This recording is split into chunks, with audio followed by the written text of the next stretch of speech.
Ibrahim Traore, वही Ibrahim Traore जिसे दुनिया आज मुसलमानों का नया लीडर कह रही है, जो अपना रोल मॉडल हजरत बिलाल हबशी रजी अल्लाह अन्हु को बताता है, जिसका कंपैरिजन लोग सुल्तान सलाहुद्दीन अय्यूबी और सद्दाम हुसैन से कर रहे हैं, जो अमेरिका, इसराइल और यूरोप की आंखों में आंखें डालकर बात करता है, जिनकी बहादुरी के चर्चे आज पूरी दुनिया में।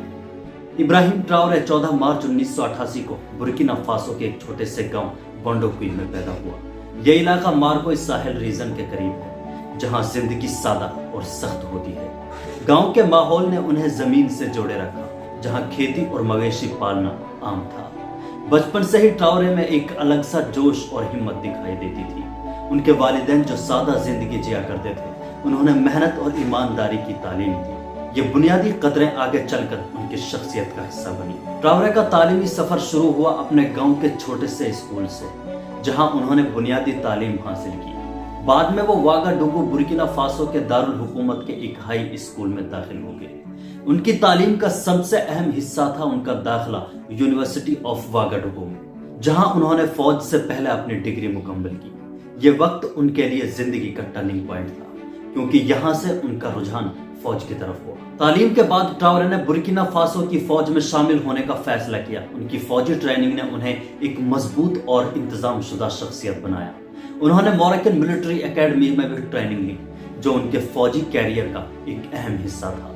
फौजी जिंदगी में उन्होंने आर्टिलरी यूनिट में भी काम किया, जहां उनकी काबिलियत और जज्बात दोनों उभर कर सामने आए। उनका डिसिप्लिन और अपने मुल्क के लिए वफादारी उन्हें अपने साथी अफसरों से बिल्कुल अलग करती थी। ट्राओरे ने अपने कैरियर में मुख्तलिफ मुकामों पर खिदमतें दी, जिनमें माली के खिलाफ जंग और दहशतगर्दी के खिलाफ लड़ाई शामिल है। बुर्किना फासो उस वक्त दहशतगर्दी के खतरे से जूझ रहा था, और ट्राओरे ने इस मैदान में अपनी सलाहियतों का लोहा मनवाया। उनका ये तजुर्बा उन्हें एक ऐसे लीडर बनाने में मददगार साबित हुआ, जो न सिर्फ लड़ने का ढंग जानता था, बल्कि अपने मुल्क के लोगों के दर्द को भी समझता था। इब्राहिम ट्राओरे के बारे में समझने के लिए पहले बुर्किना मुल्क को समझना जरूरी है।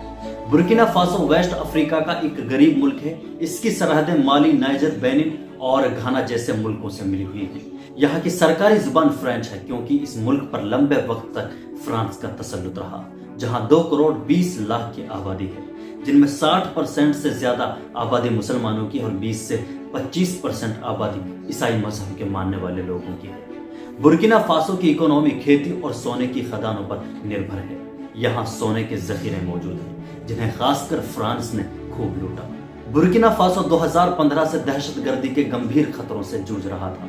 खासकर साहेल इलाके में अल-कायदा और इस्लामिक स्टेट से जुड़े ग्रुप्स ने मुल्क के कई हिस्सों, खासकर उत्तर और पूर्व में हमले तेज कर दिए थे। इन हमलों में सैकड़ों लोग मारे गए और लाखों लोग बेघर हो गए।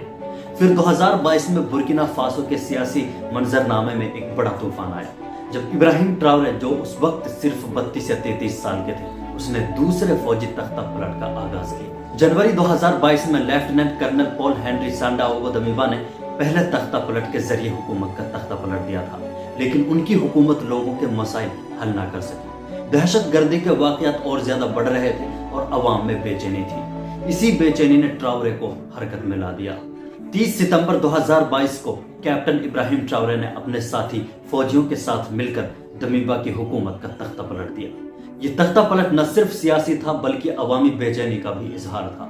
ट्राओरे ने अपने पहले खुतबे में वादा किया था कि वो बुर्किना फासो को दहशतगर्दी से निजात दिलाएंगे और मुल्क की खुद मुख्तारी की हिफाजत करेंगे।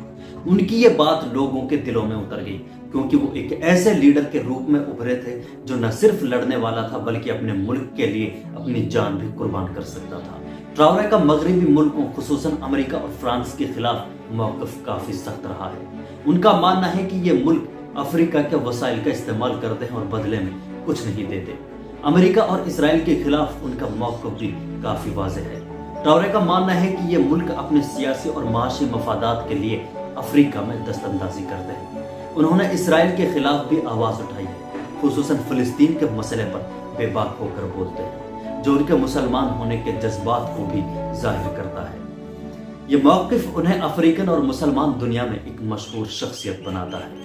इब्राहिम ट्राओरे को और ज्यादा शोहरत उन्हें उसकी एक स्पीच से मिली, जिसमें उसने दुनिया में मुसलमानों के खिलाफ झूठ फैलाने वाले और अफ्रीका के खिलाफ प्रोपेगेंडा फैलाने वाली मीडिया को वार्निंग दी। اس نے اپنی تقریباً 30 منٹ سے زیادہ کی اسپیچ میں کہا تھا، CNN، BBC، فرانس 24، میں تم سب کو دیکھ رہا ہوں، میں تمہارا ہر جھوٹ ریکارڈ کر رہا ہوں، میں تمہاری ہر توڑ مروڑ کر بتائی گئی باتوں کو اسٹور کر رہا ہوں، میں ابراہیم ٹراورے ہوں اور آج میں تمہارے نقاب اتار رہا ہوں۔ ہاں تم نے صحیح سنا، میں جسے تم ایک نوجوان فوجی حکمران کہتے ہو، جسے تم ایک خطرناک ایکسٹریمسٹ کہتے ہو، جسے تم مغرب مخالف تانا شاہ بتاتے ہو، آج میں تمہیں سچائی بتا رہا ہوں۔ اور اس بار تم مائک بند نہیں کر سکتے، اس بار تم اپنے کیمرے نہیں ہٹا سکتے، اس بار تمہارے ایڈیٹرز اس اسپیچ کو کاٹ نہیں سکتے، کیونکہ وہ دنیا اب نہیں رہی جس پر تمہاری اجارہ داری تھی۔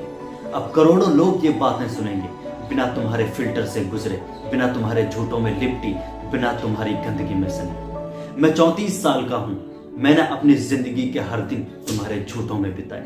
بچپن میں ٹی وی پر افریقہ دیکھا کرتا تھا، ہمیشہ وہی تصویریں، مکھیوں سے گھرے بچے، سوکھی زمینیں، ہتھیار اور موت۔ یہی ہے افریقہ۔ انہوں نے ہمیں بتایا افریقہ ایسا ہی ہوتا ہے اور ہم نے مان لیا۔ ہمیں خود پر شرم آنے لگی، ہمیں اپنی سرزمین سے، اپنے لوگوں سے شرم آنے لگی۔ لیکن پھر میں بڑا ہوا، میں نے پڑھا، ریسرچ کیا اور سوال کیے، اور مجھے سمجھ آیا کہ جو افریقہ تم نے ہمیں دکھایا وہ اصلی نہیں تھا۔ جو کہانی تم نے ہمیں سنائی وہ ایک جھوٹ تھی۔ جو قسمت تم نے ہمارے لیے طے کی تھی وہ ایک اسکرپٹ تھی جو تم نے سالوں پہلے لکھی تھی۔ تم نے افریقہ کو کیسے دکھایا، کیسے بیچا، ایسے جیسے ہم انسان ہی نہ ہو، جیسے ہم کسی جنگل کے جانور ہوں، جیسے ہم تمہارے انتظار میں پڑے ہوئے بیچارے ہوں۔ ہر دن، ہر گھنٹے، ہر منٹ تمہاری اسکرین پر وہی کہانی، بھوک، جنگ، بیماری، کرپشن، دہشت گردی اور اراجک۔ جب کوئی افریقہ کہتا ہے تو تمہاری ڈکشنری میں اور کوئی لفظ نہیں ہوتا، نہ امید، نہ سکسیس، نہ ڈیولپمنٹ، نہ مزاحمت، نہ عزت، نہ فخر اور نہ جیت۔ اس ایک لمبی اسپیچ نے پوری دنیا کا دھیان اپنی طرف کھینچ لیا۔ ابراہیم ٹراورے ایک مسلمان ہیں اور ان کی شخصیت میں اسلام کی قدریں جھلکتی ہیں۔ ان کی اسپیچز میں اکثر انصاف، برابری اور خود مختاری کی باتیں ہوتی ہیں جو اسلامک تعلیمات سے مطابقت رکھتی ہیں۔